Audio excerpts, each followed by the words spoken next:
Hello, my name is Phillip Crocker. I'm a financial coach, and I'm here today to talk about how divorce and separation can affect your personal finances.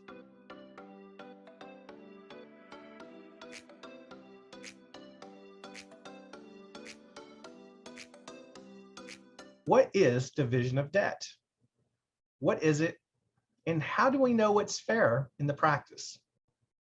Basically, when you're divorcing or you're separating, okay, you have had a household. You've combined finances or not combined finances, but sometimes you enter into credit agreements with different creditors, and you're both on the credit agreement. So in that case, you're both kind of legally responsible for the debt. Now, sometimes you can work out who is going to take which debts in a divorce or a separation, and sometimes it'll be dictated by the courts. So really, the fairness is kind of in the eye of the beholder. Sometimes you may both be party of the credit agreement, and maybe one partner used more or utilized more of the line of credit on that debt than the other. And so then people start saying, well, this is not fair that I pay half of this because you racked up most of the debt with that creditor. Okay, now that's something that you can try to work out together, or the courts will work it out. It's not always going to be fair, but you both entered into an agreement that if you borrowed the money, you were going to pay it back.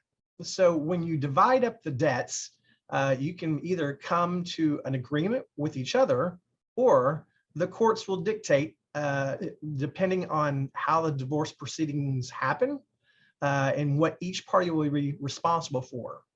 But I'll give you a little warning. Even though that a court orders different parties to pay off debts, both names, if you're on the terms and conditions of the contract with the creditor, okay, the creditor doesn't really care, and they're not concerned about what a court of law says about division of debt. What you need to know is if you are both responsible for that debt. And let's say the court gave your spouse the ownership of paying off 100% of one of your credit debts, okay? And your partner does not fulfill their obligations, then the creditor is actually going to seek out responsibility from you to pay off those debts. Even though a court said you didn't have to, you're still going to have to do it, or potentially have the negative outcomes of your credit being ruined for not handling the obligations.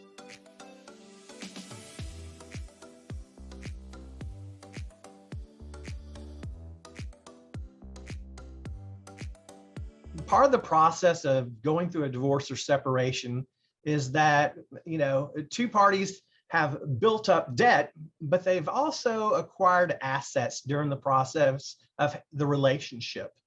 And so with a divorce or separation, both parties need to consider who will be taking what asset and what is fair, and try to come up with some agreements to who's going to take what. At times, though, parties can't agree.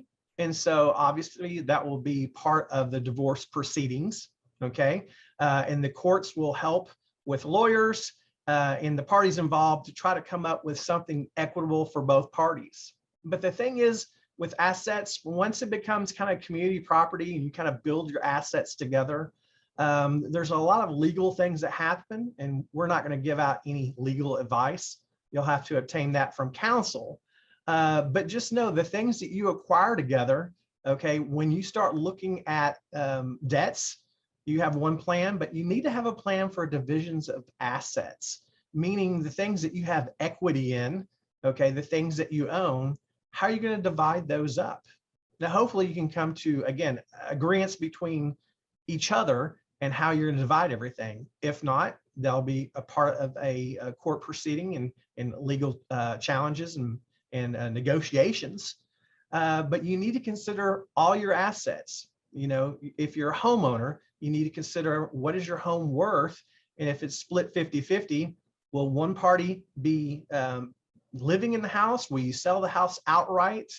If one person's going to live there, then the other party, that's living there, will need to come up with the proceeds to pay off the other person in the relationship, the part of their assets. So it gets very complex, but not only houses, but other possessions such as cars, land, maybe savings, money that is in your checking accounts, money that is in your individual retirement accounts, even your 401k and profit sharing programs with your past employers or current employers. Anything that is a tangible asset that can be liquidated to provide cash value, you'll need to consider the division of those assets in a separation or a divorce.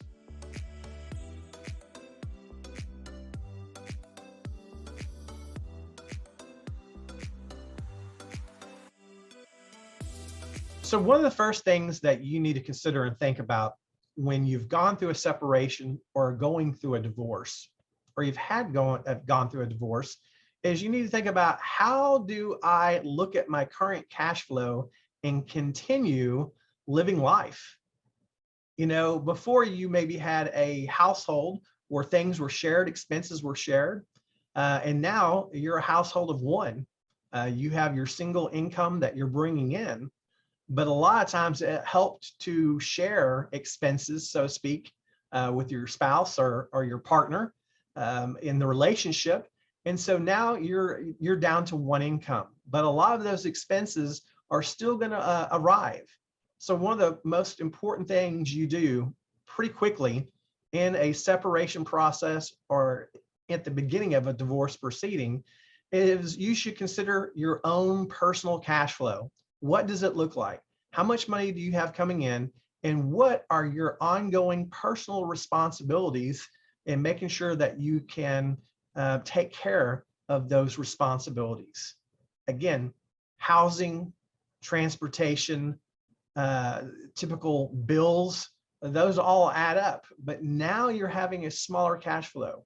So you're really going to have a fair and realistic look at your income and expenses.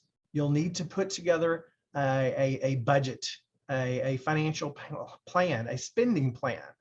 And so that's just some of the things that you need to do and look at in order to cope with the financial ramifications of a separation or divorce.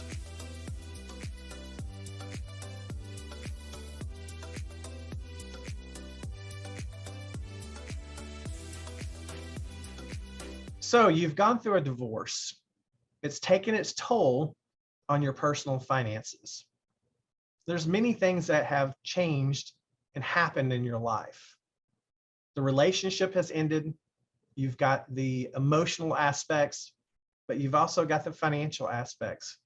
How do you recover from the financial ramifications of a divorce? Well, just know there's basically two elements in the equation of your cash flow: income and expenses. Realize that you're going to have to create a plan. Maybe you've acquired more debt in the divorce or the separation, maybe to pay for legal fees, maybe to move out on your own, obtain different things in order to build your new household. There's lots of immediacy and expenses involved with separation and divorce, things that you didn't plan. And you're just going to have to start working and chipping away a little bit at a time at everything that has added up, all the expenses that have grown, the debts that have increased over this time period.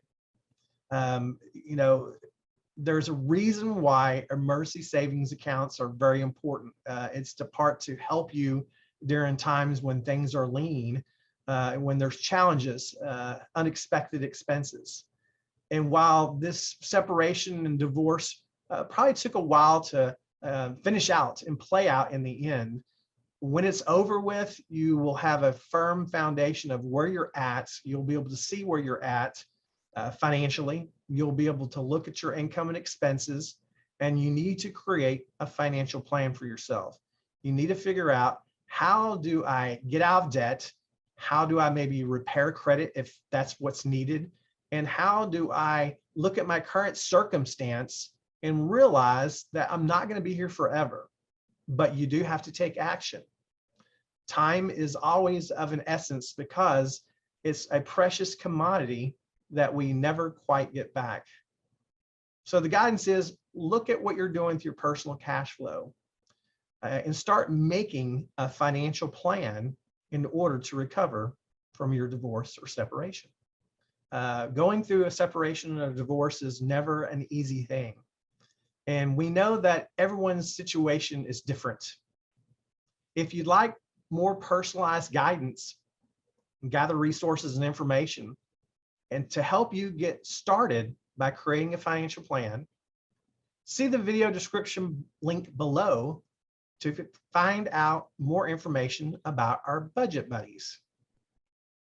You can search a list of our budget buddies and set up an appointment to meet one that meets your needs. This service is free for members of Resource One Credit Union.